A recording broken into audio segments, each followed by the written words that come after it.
Welcome to the Old Time Radio Westerns. I'm your host, Andrew Rhines, and let's get into this episode.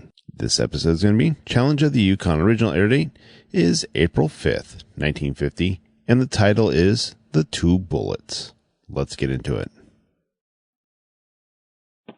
Now, as gunshots echo across the wind-swept, snow-covered reaches of the wild Northwest, Quaker puffed wheat and Quaker puffed rice, the breakfast cereal shot from guns, present the Challenge of the Yukon. It's Yukon King, swiftest and strongest lead dog of the Northwest, blazing the trail for Sergeant Preston of the Northwest Mounted Police in his relentless pursuit of lawbreakers. On King! On, you Huskies! Gold discovered in the Yukon. A stampede to the Klondike in the wild race for riches. Back to the days of the gold rush, with Quaker puffed wheat and Quaker puffed rice, bringing you the adventures of Sergeant Preston and his wonder dog, Yukon King, as they meet the Challenge of the Yukon.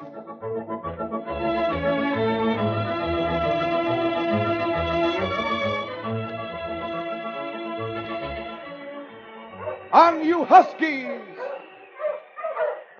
Yes, think of traveling for hours and hours, as Sergeant Preston does, behind a team of Huskies, along the Yukon Trail, through blinding blizzards and storms.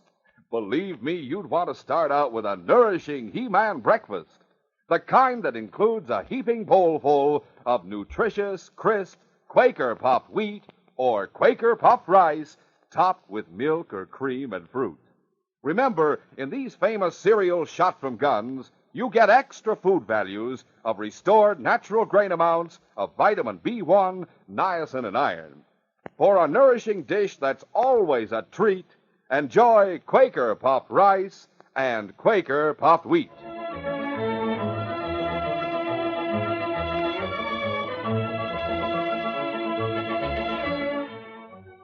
Tom Leeton and his older brother Frank had come to the Yukon Territory during the first year of the gold rush and had staked a claim outside of Selkirk. Frank, who was 31, was 10 years older than Tom, and since the death of their parents a few years before, Frank had looked after his younger brother as best he could. The first year, they had netted several $1,000s from their claim, and Frank had opened a joint account at the bank so that the funds were available to either of them. During the winter that followed, Tom, with plenty of time on his hands, had begun to spend a great deal of it at the cafe.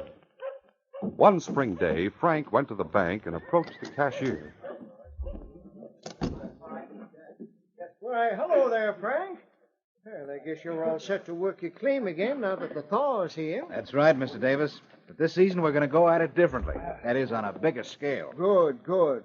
Hope you have lots of luck. Thanks.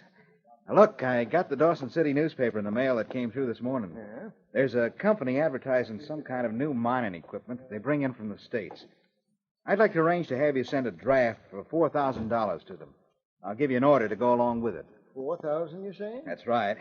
Well, the close to 7,000 Tom and I have in our account ought to be good for a draft of that amount. When have you had a statement last on your account, Frank? Last month, before I went to Whitehorse. I just got back yesterday. Well, I happened to check your account just before you came in, Frank. Comes to only $4,100. What? There must be some mistake. No, there's no mistake. If you send that draft, it'll leave you with a balance of only $100. Wait a minute. There's something wrong someplace. No, there isn't. Your brother Tom has withdrawn well over $2,000 during the past month. Tom did? That's right. He drew several hundred at a time. I hate to say this, Frank, but I hear Tom's been doing a lot of gambling lately at the cafe. He took out $200 about 2 hours ago. Sorry to tell you, but... Glad you did, Mr. Davis. Thanks. Forget about making out that draft for the time being. I'll go find Tom and have a talk with him. So long, Frank, and come in again. Meantime, in the cafe, Tom Leeton sat at one of the tables with two men, Slick Weston and Ollie Miles.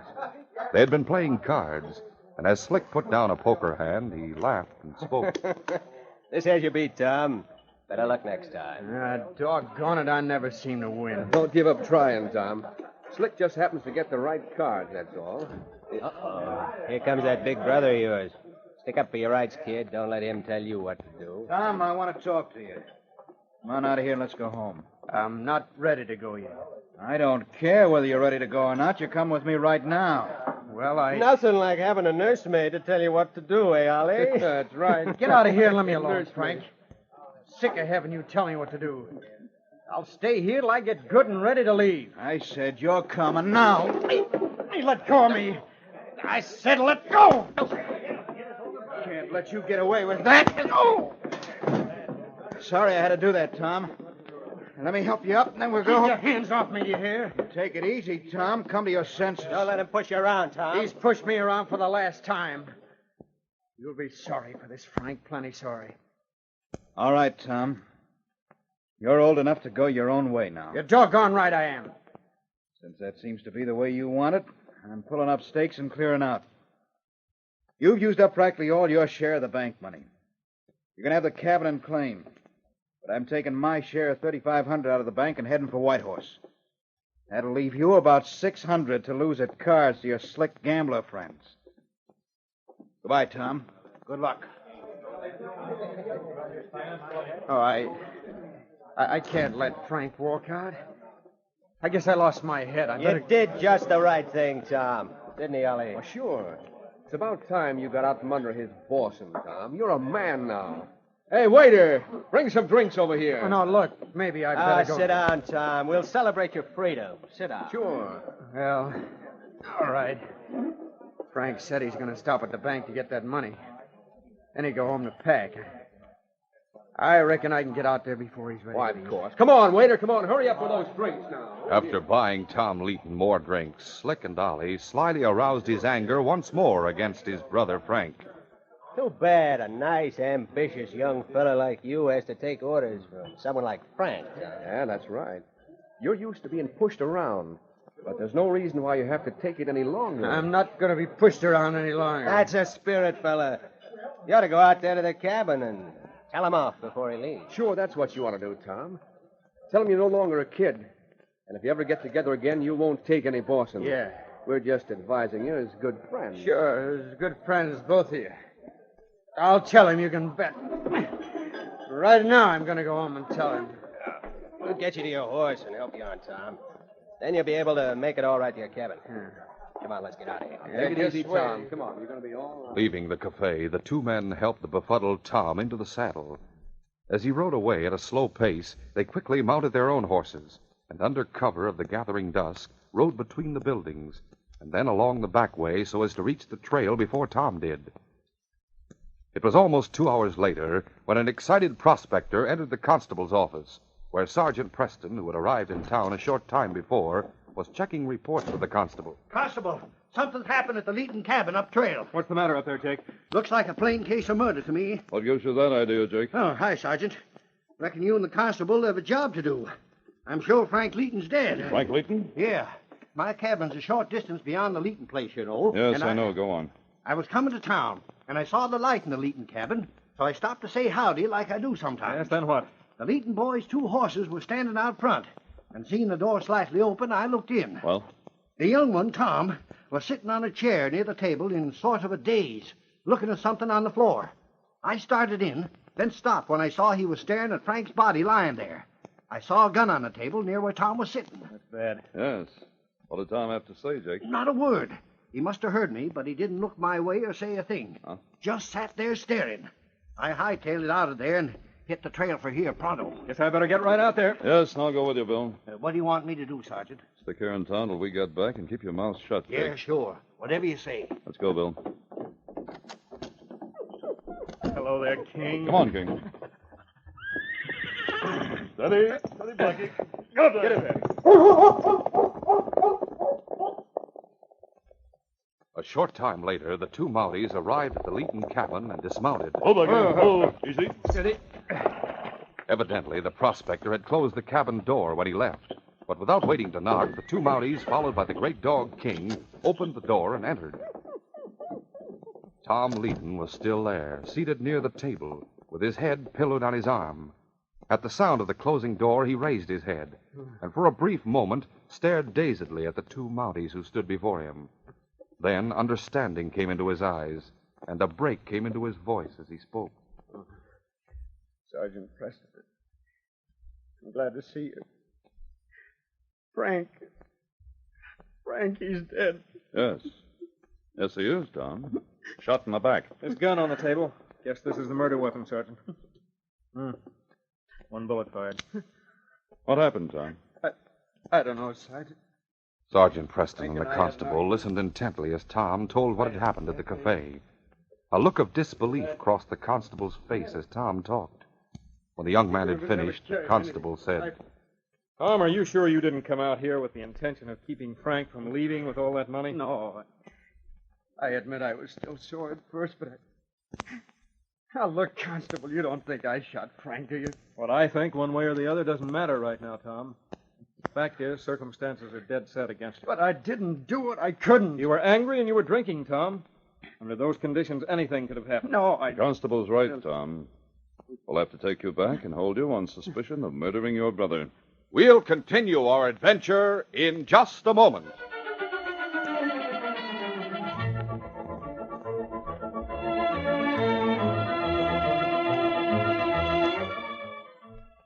Say, tomorrow morning, you'll go for this family breakfast treat. Crisp, tender, swell-tasting Quaker Puffed Rice or Quaker Puffed Wheat. The ready-to-serve cereal shot from gun. Hey, hold on there, man. What's going on here? Say, who are you? What's all the shooting about? Who, me? Name's Lou. Lumberjack Lou. Oh. Why, everybody along Sergeant Preston's Yukon Trail knows me. I've been knocking around lumber camps on the trail for years. I see. What brings you here? I just figured to look around, get me some supplies, and head back to camp. Then I heard all this ruckus. Well, Lou, that shooting you heard now was just me explaining about the keenest tasting breakfast ever. Oh? Namely, rice or wheat shot from guns. Huh? You see, we load huge guns with choice, sun-ripened premium grains of rice or wheat. Then these guns are exploded. Out come big, giant grains 8 times normal size. They're magnified, crispified, shot through and through with bang-up nut-like flavor, too. That's why Quaker Puffed Rice and Quaker Puffed Wheat are so good to eat. Well, doggone. And for breakfast, lunch, or supper, all you do is pour out a bowl full right from the package. No cooking. Just add milk or cream and top with your favorite fruit. That's for me. And what's more, Quaker Puffed Rice and Quaker Puffed Wheat are nourishing. They furnish added health values of restored natural grain amounts of vitamin B1, niacin, and iron. Say, look, man. Where do I get me a couple of packages of this here rice and wheat shot from guns? At the nearest grocery store. And fellas and girls, here's a tip for you, too. Tell Mom that delicious Quaker Puffed Rice and Quaker Puffed Wheat come only in the big Quaker red and blue package. A fine, modern package with a sealed inner lining in order to doubly protect the flavor and crispness until it hits your table. That's why the original, crisp, fresh wheat or rice shot from guns is never sold in bags or bulk.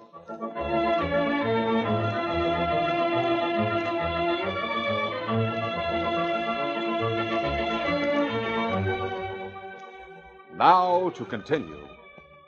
Sergeant Preston and the constable took Tom to jail.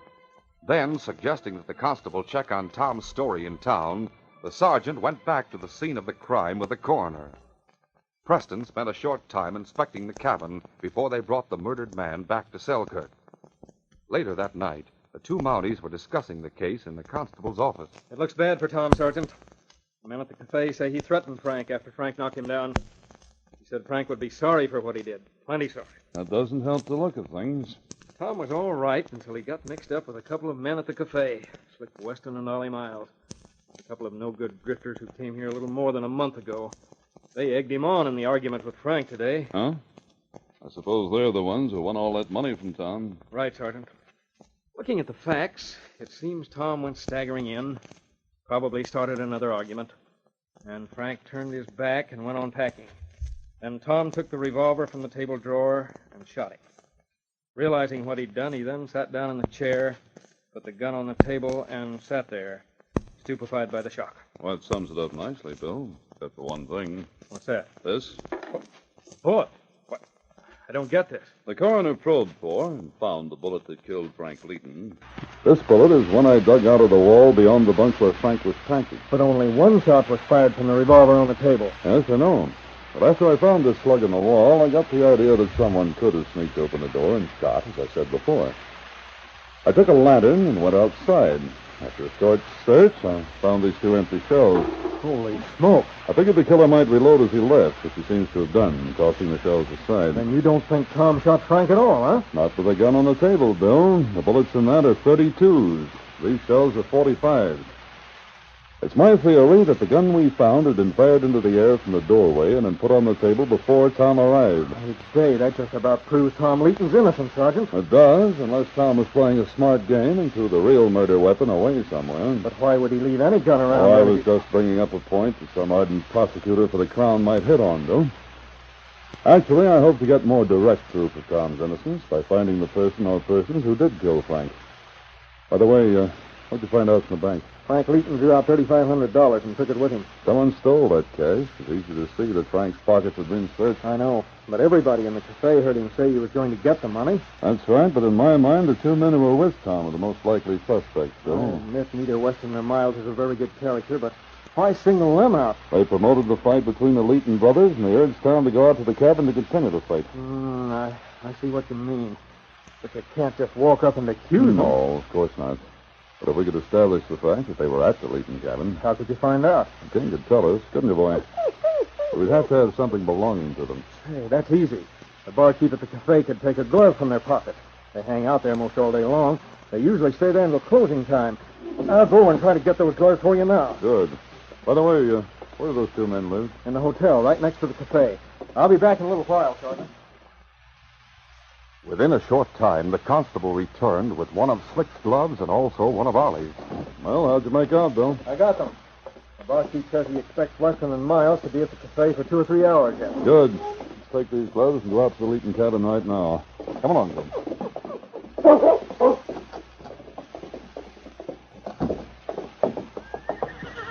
Steady, Bunky. Come on, get it there.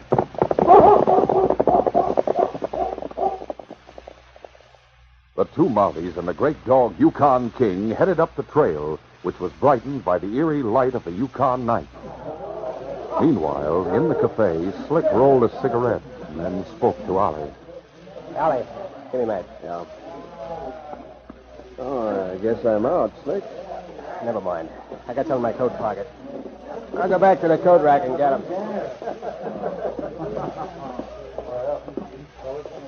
Hey.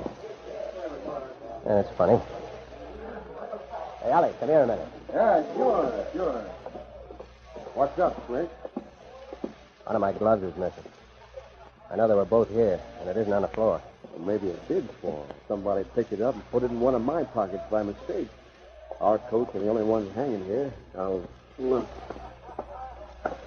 Hey, one of mine is gone too, Slick. That's sure a funny one. I don't like it, Ollie. It's nothing to worry about. After all, we can afford to buy new gloves. I've been around the Yukon long enough to learn a thing or two. Remember we heard Sergeant Preston, that dog of his in town? Yeah, but what's that? Short time ago, I saw the constable come in here. I didn't pay much attention to him till I saw him go out. He got those gloves and took them with him. Means only one thing. What's that? That Preston isn't convinced Tom Leeton shot his brother. And he's suspicious of us. What gives you that idea? Our gloves won't... Our gloves would give his dog a scent to follow our scent. If he starts sniffing around at the cabin, he'll bring the Mountie straight back here to us. Preston will know we were out there. What are we going to do? Go right out along the trail. If we see him coming back, we'll ambush him. Let's get going right now. At the cabin, King quickly picked up the scent after sniffing the 2 gloves. Sergeant Preston and the constable rode behind King as he followed the trail. By thunder, Sergeant, Weston and Miles were out there. Yes, this proves it. Let's hurry. King's getting too far ahead of us. Get up, Get it there. Slick and Ollie had gone a short distance along the trail toward the Leeton cabin after making inquiries and finding out definitely that Preston and the constable had gone up the trail. They turned off and rode into a shallow gully about 100 yards back from the trail. There, they pulled to a stop. Whoa. They'd be perfect targets against the light of the skyline as they come down the trail, Ollie. Yeah. And this gully is just about deep enough so they can't see the tops of the horses' heads. Yeah, we're in the shadows anyway. They wouldn't notice in this dim light. Get your gun ready. We'll be all set when they show up. All right. Listen. Must be Preston's dog following our trail. Yeah, it is. And look there. I can see those two Mounties coming back along the trail now. Yeah. One's riding a little ahead of the other. I'll take the front one. You aim for the one in the back. And don't miss. I'll get set. When they get opposite here, let them have it. Slick had been smart enough to take up their positions so that the slight wind was blowing from the trail toward them. He figured that would keep King from getting their scent from the gully. But Slick forgot one thing. The intelligent dog reached the place where the two crooks had come up the trail a few minutes before and had turned off. It was the same scent he was following, but much fresher and stronger. King stopped, sniffing and whining in puzzlement. A short way up the trail, the two Mounties moved along toward the spot which would be advantageous for Slick and Ollie to shoot them down. Suddenly, Preston quickly pulled to a stop. Oh, Blackie. Hold on, Bill. Whoa there. What's up? Keep your voice down. Look at King, the way he's acting. He's lost the scent, looks like. No, I'd say he's found the fresher one. Look, King's starting back at an angle, going over toward that gully there. Pull in behind that big boulder on the side of the trail. Hurry, get up, Blackie. Get up. Come on. Oh, Blackie, hold on. I could be mistaken, Bill. Might be the fresh scent of a bear or something that's taken King's attention for the moment. It's very unusual for him to start following one scent and then pick up a different one. Why don't we just ride on and investigate? If by any chance those crooks found out we were trailing them, they might try an ambush. Now, you wait here. I'll circle around through the brush at this end of the gully and see what I can find out. In the gully, Slick and Ollie had their eyes fixed on the approaching Mounties at the time, so they didn't notice when King stopped and then started to follow the fresh scent. They saw the Mounties stop suddenly and then make for the boulders. They went behind that big boulder. You think they... Wait a minute. Look at that dog acting up. He's going around in a circle, seems like. Fool. He's found our fresh scent. He'll trail us here. Keep your eye on that boulder up there. I'll watch the mud. As soon as he gets close enough, I'll plug him. Slick and Ollie waited, ready and tensed for action. After King left the trail, his outline was no longer visible, and Slick had a hard time making out the gray of his figure against the brush as the dog moved toward the gully. Suddenly, Ollie, watching the boulder, saw the constable. Ollie quickly fired. Hey, you fool! Now they know we're here. You take care of them. I gotta get a line on the dog. As the first shot sounded, King, realizing he had found his quarry, barked loudly. Then started on the run toward the gully. Now I see that mutt. Here he comes running. I'll fix him. I got him. Drop those guns. What the... Hey, one of the Mounties, right behind us. I'll get him. Oh, you don't? Oh! I'm hit. How for you? I told you to drop that gun.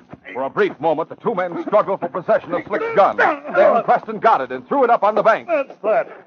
This is for what you did to my dog. I'll kill you for that. Need any help, Sergeant? Oh, this will be a pleasure. Slick was as big as Sergeant Preston, but he soon realized the Mountie had muscles of steel, superpowered by his intense anger because of King. Fear filled Slick's mind as he tried to ward off the sledgehammer blows Preston rained upon him. Finally, after a smashing blow to the jaw, Slick went down, groveling. Wait, I'm through.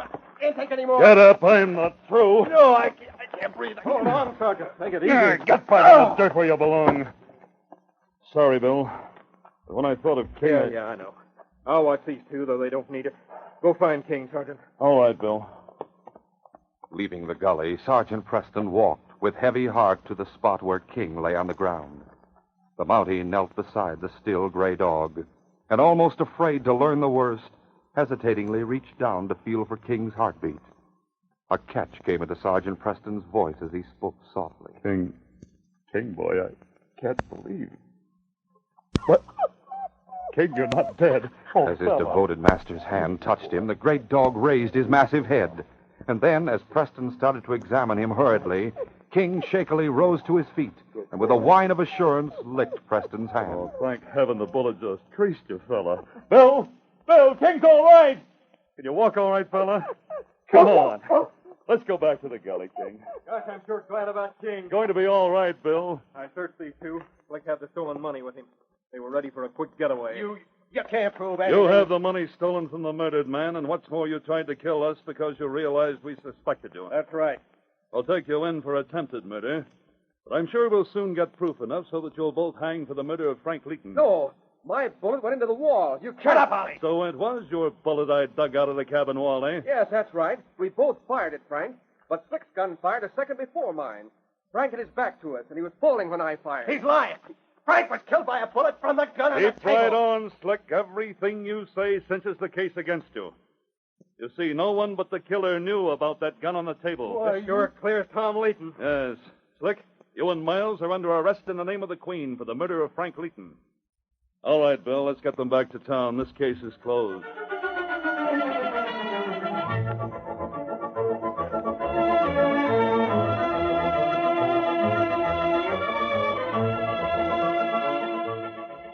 In just a moment, Sergeant Preston will give you a preview of Friday's adventure. Come and get 'em! Yes, fellas and girls, they're waiting for you. The exciting Sergeant Preston Yukon Trail cutout models are yours for the asking when you ask for delicious Quaker puffed wheat or Quaker puffed rice. There's no waiting, no box tops, no coupons. They don't cost you a single extra penny. The 59 exciting Yukon Trail models come on 8 different new packages of Quaker puffed rice and Quaker puffed wheat. The swell-tasting cereals shot from guns. With these models, it's just like hitting the Yukon Trail with Sergeant Preston and King. You get models of Sergeant Preston's dog sled and team of huskies. You get a Yukon Trail gold mine and a lumber camp.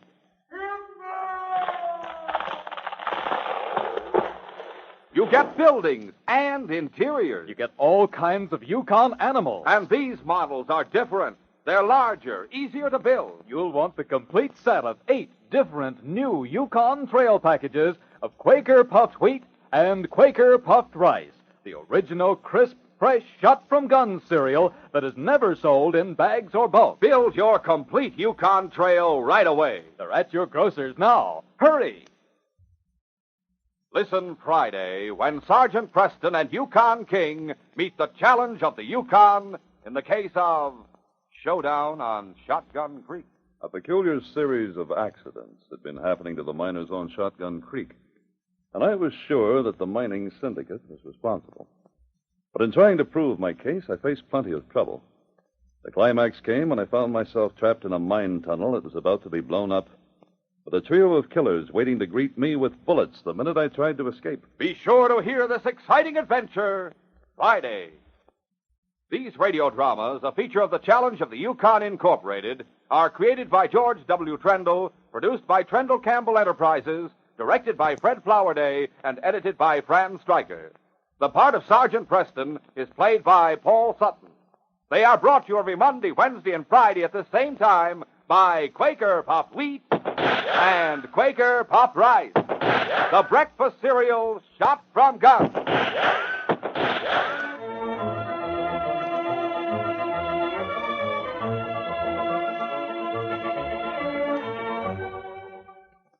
Remember, for delicious hot breakfast, enjoy Quaker Oats. The giant of the cereals is Quaker Oats. Delicious, nutritious, makes you feel ambitious. The giant of the cereals is Quaker Oats. And here's why Quaker Oats is called the giant of the cereals. There's more growth, more endurance in oatmeal than any other whole grain cereal. So make your hot breakfast nourishing Quaker Oats. Quaker and Mother's Oats are the same.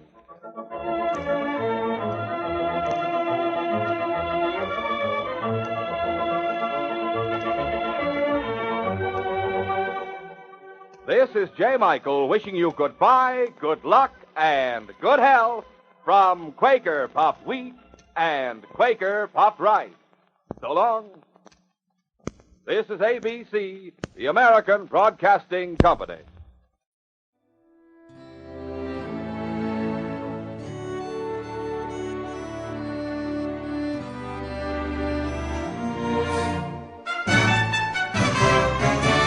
This has been a presentation of OTRWesterns.com, and we hope you enjoyed. Please take some time to like and rate our shows in your favorite podcast application. Follow us on Facebook by going to OTRWesterns.com/Facebook. Join in the conversation by going to OTRWesterns.com/Discord. And don't forget to send us an email, podcast@OTRWesterns.com. This episode is copyright under the attribution, non-commercial, share alike copyright. For more information, go to otrwesterns.com/copyright. Have a great day, and again, thanks for listening.